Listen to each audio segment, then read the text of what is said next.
الحمد للہ وکفا وسلام علی عبادہ الذین اصطفیٰ اما بعد فاعوذ باللہ من الشیطان الرجیم بسم اللہ الرحمن الرحیم۔ معزز سامعین، 23 جمادی الاخری 1445 ہجری بمطابق 6 جنوری بروز ہفتہ 2024 بعد نماز فجر کا یہ درس قرآن انشاءاللہ تفسیر سورۃ النور آیت نمبر 3 پر مشتمل ہوگی۔ آپ دعا فرمائیے اللہ تعالیٰ مجھے شرح صدر کے ساتھ حق سچ بیان کرنے کی توفیق عطا فرمائے، اور اللہ تعالیٰ عمل والی باتوں پر عمل پیرا ہو کر زندگی گزارنے کی توفیق عطا فرمائے۔ کل اور پچھلے دروس میں یعنی جمعرات تک جو دروس ہوئے 3 قسطوں میں نے آیت نمبر 1 اور آیت نمبر 2 کی تفسیر بیان کی ہے۔ اب آگے وہی مضمون ہے کہ الزانی لا ينکح الا زانیۃ او مشرکہ، زانی شادی نہیں کرتا مگر زانیہ کے ساتھ، یا او مشرکۃ یا مشرکہ کے ساتھ، عورت کے ساتھ۔ والزانی لا ينکحها والزانیۃ لا ينکحها الا زان او مشرک، اور زانیہ نکاح نہیں کرتا اس کے ساتھ مگر زانی یا مشرک۔ وحرم ذلک علی المؤمنین، اور حرام کر دیا گیا ہے یہ اہل ایمان پر۔ یہ اس کا تھوڑا سادہ سا ترجمہ ہو گیا۔ بعد یہاں جو آیا نا کہ وحرم ذلک علی المؤمنین، کہ زانیہ عورت پر، زانیہ عورت نیک مرد پر، شریف پر، اور زانی مرد نیک عورت پر، اور مشرک مرد مومن عورت پر، یا مشرکہ عورت مومن مرد پر حرام ہے۔ تو اس کو ذرا سمجھنا ہے۔ بعض مفسرین نے تو یہاں تک کہہ دیا کہ یہ آیت منسوخ ہو گئی، کہ بعد میں حکم آگے آگے جو بے نکاحی عورتیں ہیں ان سے نکاح کر لو۔ تو اس میں اب پہلی بات تو اس کا شان نزول سمجھا جائے۔ میں سمجھتا ہوں کہ جن مفسرین نے اس آیت کو منسوخ قرار دیا ہے انہوں نے ذرا تکلف فرمایا ہے۔ اگر غور کریں تو اس کو منسوخ سمجھنے کی ضرورت ہے نہیں۔ کیوں؟ میں بتاتا ہوں۔ اس کا مفہوم یہ ہے کہ حضرت ابو مرثد غنوی پڑھی رضی اللہ تعالیٰ، یہ ایک صحابی تھے اور چور تھے، مسلمان ہونے سے پہلے چوریوں کے بڑے ماہر تھے۔ اب جب یہ مسلمان ہو گئے تو ان سے کیا کام لیا جائے؟ تو نبی کریم صلی اللہ علیہ وآلہ وسلم نے ان کو یہی کام دیا کہ جو مکہ میں مسلمان قیدی ہیں ان کو چوری چوری رہا کروا کے لاؤ۔ اس کام کے بڑے وہ ماہر تھے۔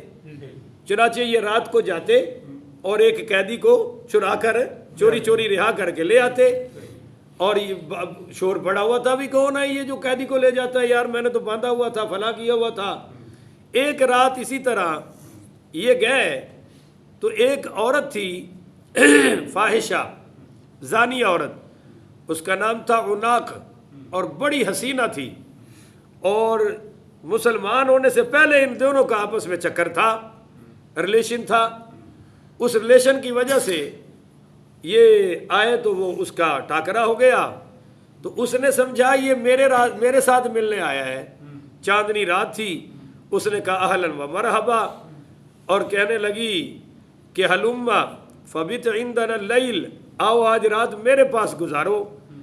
تو آگے سے حضرت مرثد رضی اللہ تعالیٰ نے فرمایا یا عناق حرم اللہ تعالیٰ الزنا، میں مسلمان ہو گیا ہوں اور اللہ تعالیٰ نے زنا کو حرام قرار دیا ہے، لہذا میں تیرے ساتھ یہ فعل کر سکتا نہیں۔ اس نے کہا کہ اگر تو نے میری خواہش پوری نہ کی تو میں شور ڈال دوں گی اور سب کو بتا دوں گی کہ تمہارے قیدی چھڑا کے لے جانے والا کون ہے، کیونکہ آئے تو تم قیدیوں کے لیے ہو، مجھے بھی پتہ ہے۔ تو حضرت مرثد غنوی رضی اللہ تعالیٰ عنہ نے اس کے خواہش پوری نہیں کی، اس نے شور ڈال دیا۔ انہوں نے کہا جب شور ڈالا تو یہ بھاگے اور ایک غار میں جا کے چھپ گئے۔ وہ واپس چلے گئے، یہ پھر بھی قیدی چھڑا کے لے گئے، قیدی والا کام چھوڑا۔ پر جب سرکار دو عالم پڑھی صلی اللہ علیہ وآلہ وسلم کی بارگاہ عالیہ میں حاضر ہوئے تو کہنے لگے انکحوا عناقا، یا رسول اللہ اگر آپ اجازت دیں تو میں اناق اور وہ جو اناق حسینہ ہے اس سے شادی نہ کر لوں، نکاح نہ کر لوں، وہ میری بڑی عاشقہ ہے۔ تو سرکار دو عالم صلی اللہ علیہ وسلم خاموش رہے، اور کچھ ہی دیر بعد یہ آیت نازل ہو گئی، الزانی لا ینکح الا زانیۃ او مشرکۃ، کہ زانی شادی نہیں کرتا مگر وہ جب بھی کرے گا زانیہ کے ساتھ کرے گا یا مشرک عورت کے ساتھ۔ والزانیۃ لا ینکحھا الا زان او مشرک، اور زانیہ نکاح نہیں کرتا اور اس کے ساتھ مگر زانی یا مشرک۔ اب الزانی لا ینکحھا، زانی جو مرد ہے وہ نکاح نہیں کرتا، الا زانیۃ او مشرکۃ، وہ مشرکہ کے ساتھ کرے گا یا پھر زانیہ کے ساتھ کرے گا۔ اس کا مطلب یہ ہے کہ جو پیشہ ور زانی ہے، پیشہ ور بدکار ہے، وہ شریف عورت کو پسند کرتا۔ اب اس کے گھر میں قرآن کی تلاوتیں وہ شروع ہو جائیں، نماز کے مصلے بچھ جائیں، تو اس کو یہ برداشت ہے، لہذا وہ بھی اپنی طرح کی کوئی 2 نمبر ڈھونڈتا ہے کہ کوئی میری جیسی مل جائے اور کام چل جائے۔ اور جو زانیہ بدکارہ پیشہ ور زانیہ عورت ہے، وہ بھی کسی تہجد گزار مولوی کو، حاجی کو، صوفی کو، نمازی کو بولو بھائی پسند کرتی، اس کو بھی یہ پسند نہیں ہے کہ میں کسی شریف مرد سے شادی کر کے ایک ہی گھر کی ہو جاؤں۔ تو وہ کہتی ہے ہم کو کنویں کی مینڈک ہے، ہمارا جسم ہماری مرضی، ہمیں کیا ضرورت ہے ان جھنجھروں میں پڑنے کی۔ تو وہ اپنے جیسا کوئی بدکار، اپنے جیسا کوئی دیوس ڈھونڈتی ہے کہ جس کو کوئی پرابلم ہے، کوئی نہ کون آ رہا ہے کون جا رہا ہے، وہ کہے جی میری بیوی خوش ہے تو میں بھی خوش ہوں، ہمارا بہت اچھا پرامن گھرانہ ہے، بیوی کو کوئی غصہ نہیں میرے پاس کون آ رہا ہے جا رہا ہے، مجھے بھی کوئی غصہ نہیں کہ میرے بیوی کے کتنے دوست ہیں، کتنے اس کے آنے جانے والے ہیں، کوئی پرواہ۔ وَحُرِّمَ ذَلِكَ عَلَى الْمُؤْمِنِينَ، مگر مومنین یہ پسند کرتے، ایک نیک پارسا متقی عورت کبھی بھی بدماش کے ساتھ، چرسی کے ساتھ، زانی کے ساتھ، شرابی کے ساتھ، بھنگی کے ساتھ، ہیروئنچی کے ساتھ بولو شادی کرنے کو پسند نہیں کرے گی۔ یہ جو وہ حرم ذالک علی المؤمنین ہے، یہ طبعی معاملے کی وجہ سے ہے، طبعی، یہ حرام سے مطلب وہ حرام نہیں ہے کہ بالکل حرام ہے۔ مثال کے طور پہ اگر کوئی لڑکی کو اٹھا کے لے جائے اغوا کر کے اور جا کے شادی کر لے 2 گواہوں کی موجودگی میں، تو نکاح تو منعقد ہو جائے گا، اولاد تو ثابت النسب ہوگی، مگر یہ طریقہ جائز ہے، پر وہ چونکہ نکاح کیا وہ ہو جائے گا۔ بات سمجھ آ رہی ہے نہیں آ رہی؟ اسی طرح ایک آدمی اگر زانیہ عورت سے جو پیشہ ور زانی ہے، بدکارہ ہے، اس کے ساتھ نکاح کرتا ہے شرعی طریقے سے، تو نکاح قانوناً تو منعقد ہو جائے گا، مگر طبعاً یہ جائز ہے، اخلاقاً یہ صورت جائز ہے کہ تو ایک شریف نیک آدمی ہے، تیرا اس دنیا سے تعلق کیا ہے، بعد میں تو پچھتائے گا، بعد میں تو پچھتائے گا۔ اچھا جی، وحرم ذالک، مشرکہ کے ساتھ تو نکاح ہو ہی نہیں سکتا، بولو مشرکہ کے ساتھ نکاح، اور مشرک مرد کے ساتھ بھی نکاح۔ خیر اس لحاظ سے ہم کہتے ہیں کہ پاکستان اللہ تعالیٰ کی بہت بڑی نعمت ہے کہ یہاں الحمدللہ مسلمانوں سے رشتے لیتے اور دیتے ہیں۔ آپ ہمارے پڑوس میں دیکھ لیں، انڈیا ہے، وہاں مسلمان آج بھی پاکستانیوں سے زیادہ ہیں، پاکستانی مسلمانوں سے انڈین مسلمانوں کی تعداد ہے، مگر ان کی لڑکیاں ہندو مردوں سے شادیاں کر رہی ہیں، اور ان کے ہندو مرد، ان کے جو مسلمان مرد ہیں وہ ہندو عورتوں سے شادیاں، کیونکہ وہ ساتھ رہنے کی وجہ سے، قرب کی وجہ سے وہ نفرت ختم ہو گئی۔ آپ 4 دن چرسیوں کے پاس بیٹھے، ہیروئنچیوں کے پاس بیٹھے، شرابیوں کے پاس بیٹھے، شروع سے آپ کو وہ محسوس ہوگا کہ یہ بہت برے لوگ ہیں، پر جب آپ مستقل بیٹھنا شروع کر دیں گے تو وہ برائی آپ کے دل سے بھی، اس لیے کہتے ہیں نا کبوتر با کبوتر، زاغ با زاغ، کند جنس با جنس پرواز، کبوتر کبوتروں میں اچھا لگتا ہے، زاغ زاغوں میں اچھا لگتا ہے، تو ہر جنس اپنی جنس میں اچھی لگتی ہے، جنس کے علاوہ یہ کام بولو ہو سکتا، اور جنس کے علاوہ کریں گے تو کام خراب ہو جائے گا۔ تو یہ جو کہا کہ بھائی دونوں مومن مرد اور مومن عورت ایسا کام کر سکتے، اس کا معنی یہ ہے کہ لا یلیق بہ ان ینکحا، یعنی پیشہ ور زانیہ کے ساتھ نکاح کرنا یہ مومن کی شان کے لائق ہے۔ وحرم ذلک علی المؤمنین کا یہ مطلب ہے کہ یہ آپ کی شان کے لائق نہیں ہے کہ ایک شریف متقی پارس آدمی کسی نچنیہ سے شادی کر لے، کسی مطلب ایسی پیشہ ور سے شادی کر لے۔ جیسے کہتے ہیں السلطان لا یکذب ان لا یلیق بہ ان یکذب، کہ یعنی بادشاہ کے لیے لائق نہیں، مناسب نہیں کہ وہ جھوٹ بولے۔ ہے جو بادشاہ، ہے جو حکمران، تو اس کے لیے جھوٹ بولنا جائز نہیں ہے۔ تو اگر وہ بولے تو بول تو سکتا ہے کہ نہیں بول سکتا؟ اور بول رہے ہیں یا نہیں؟ چلو ایک گل میرے کو نہ کروایا کرو، میں نے بات جو اچھا نہیں لگتا، مگر بادشاہ جھوٹ بول تو سکتا ہے نا، مگر اس کے لیے بولنا لائق ہے۔ یہ ہے کہ شادی تو ہو جائے گی، زانیہ سے نکاح تو ہو جائے گا، مگر شریف آدمی کے لیے یہ لائق ہے، یہ کوئی پسندیدہ بات نہیں ہے۔ یہ ہے اگر یہ معنی لے لے تو پھر اس آیت کو منسوخ قرار دینے کی کوئی ضرورت نہیں ہے۔ جیسے شاعر نے کہا کہ وَتَجْتَنِبُ الْأَسُودَ وَرُودَ مَاءٍ إِذَا كَانَ الْكِلَابُ يَلِغْنَ فِيهِ إِذَا كَانَ الْكِلَابُ يَلِغْنَ فِيهِ۔ ترجمہ یہ ہے کہ شیروں کے لیے ایسی جگہ سے پانی پینا مناسب نہیں جہاں سے کتے پانی پیتے ہو۔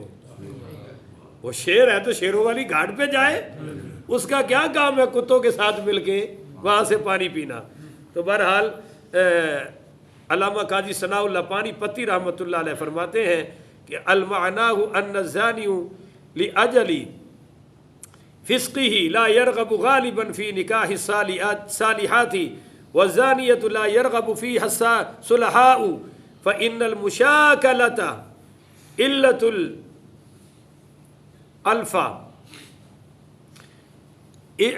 الالفہ، کہ بھائی آیت کا معنی یہ ہے کہ زانی شخص اپنے فسق و فجور کے باعث صالحہ اور نیک عورت کو پسند کرتا، وہ راغب ہی نہیں ہوتا۔ اور اسی طرح نیک مرد بھی زانیہ عورت سے نکاح کرنے کو پسند نہیں کرتا، کیونکہ طبیعتوں میں الفت، انست اور محبت نہیں ہے۔ ایک شریف آدمی کا بازارو عورت سے کبھی بھی پیار محبت نہیں ہو سکتا۔ اب ایک سوال ہے معروضی سا، وہ یہ ہے کہ جناب اگر کوئی بندہ شادی کرتا ہے اور بعد میں پتہ چلتا ہے کہ یہ عورت تو ٹھیک ہے، لوز کریکٹر ہے، یعنی پتہ چلنے سے مراد ہے کہ وہ اپنے کام شروع کر دیتی ہے۔ بعض لوگ تو بڑے رشتہ لینے جاؤ تو پتہ لگتا ہے اے نہ تو چنگا پورے دہانے چے بولو ہے ہی کوئی نہیں جی، یہ تو بڑا عالی گھرانہ ہے۔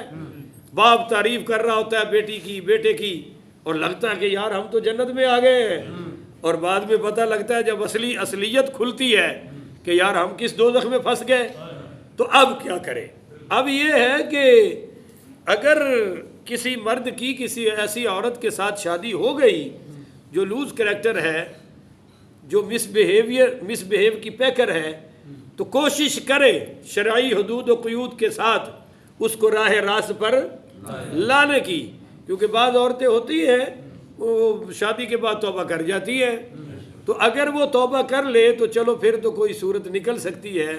پر اگر وہ خامد کے روکنے کے باوجود اپنے عللو تللو سے باز نہ آئے تو پھر میرے نبی کریم پڑھیے صلی اللہ علیہ وآلہ وسلم نے فرمایا کہ اس عورت کو طلاق دے دو، اور اگر مرد طلاق بھی نہ دے اور اس کو بدکاری سے روک بھی نہ سکے تو میرے نبی کریم صلی اللہ علیہ وسلم نے فرمایا یہ دیوس ہے، دیوس ہے، اپنی بیوی کی برائی دیکھنے والا، برداشت کرنے والا۔ اس میں بیٹیاں بھی آ گئی، بہنیں بھی آ گئی، سارے آ گئی۔ یا تو تعلق توڑ دو یا ان کو کہو کہ یہ راستہ چھوڑ دو، وہ راستہ بھی نہ چھوڑے اور ہم تعلق بھی نہ توڑیں، تو اس کی کوئی صورت ہے۔ حضور نے فرمایا یہ دیوس ہے۔ دیوس کا معنی بھڑوا، دیوس کا معنی دلال، دیوس کا معنی بے غیرت۔ تو آپ نے فرمایا ایسے شخص کی اللہ دعا ہی قبول نہیں کرتا، دعا قبول نہیں ہوتی کہ کیسے تو بے غیرتی کے ساتھ رہ رہا ہے اور کیوں اس بے غیرتی کو پسند کر رہا ہے۔ تو مسلمان غیرتی ہوتا ہے، اس میں کلمے کی اور کان میں اذان پڑھنے کی غیرت ہوتی ہے۔ اور پھر حضور کی غیرت کا یہ ماننے والا ہے، اس کا بھی اثر ہوتا ہے، صحابہ اور اہل بیت اولیاء کو ماننے والا ہوتا ہے۔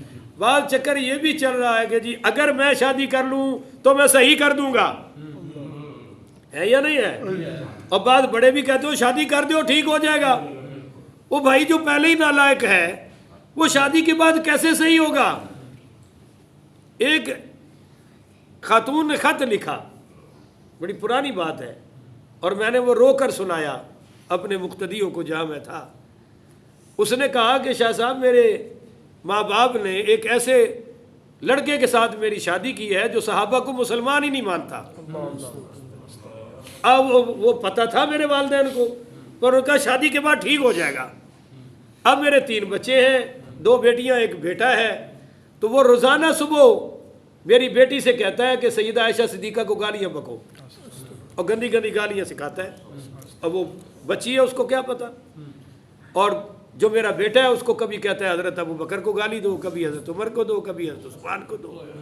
انا للہ و انا الیہ راجعون۔ وہ کہتی ہے یہ تو وہ کاروائی کر کے چلا جاتا ہے، میں 24 گھنٹے روتی رہتی ہوں اسی غم میں کہ یا اللہ یہ کیا ہو گیا۔ تو ساتھ ہی اس نے کہا کہ یہ جو ماں باپ یہ کہہ کر غلط لوگوں سے لڑکیوں کی شادی کر دیتے ہیں کہ یہ نکاح کے بعد ٹھیک ہو جائے گا، تو بیوی کوئی مرشد نہیں ہوتی کہ خامد ٹھیک ہو جائے گا۔ اگر یہی طریقہ ہے تو ہاسپٹل بند کر دو، ادارے بند کر دو، ہر چور کی ہر زانی کی شادی کرتے جاؤ اور وہ ٹھیک ہوتا جائے گا۔ مگر ایسا ہو رہا، یہ صرف ہماری نگاہوں کی بھول ہے، دل کا فریب ہے، اور کوئی ایسی بات ہے نہیں ہے۔ جو پہلے غلط ہے وہ بعد میں بھی۔ اس لیے یہ آیت بتا رہی ہے کہ جوڑے ذرا سوچ سمجھ کے ملاؤ، اچھی طرح غور و فکر کر کے بناؤ جوڑے۔ اس طرح نہ کرو کہ کہاں کی اینٹ کہاں کا روڑا، بھانمتی نے کنبہ جوڑا۔ ایسے کنبے جوڑنے سے بولو بھائی نظام چلتا نہیں ہے۔ اللہ تعالیٰ یہ ہمیں سمجھنے کی توفیق عطا فرمائے۔ تو جو مرد یا جو خواتین پہلے ہی معاملات غلط ملت ہوتے ہیں، ان کے رشتے بہت سوچ سمجھ کے، بہت غور و فکر کے ساتھ کرنے چاہیے۔ اللہ تعالیٰ ہر بچے کو خوشحالی عطا فرمائے، اور اللہ تمام نکاح کے معاملات دونوں کو پورے کرنے کی توفیق عطا فرمائے۔ آخر ودعوانا ان الحمد للہ رب العالمین۔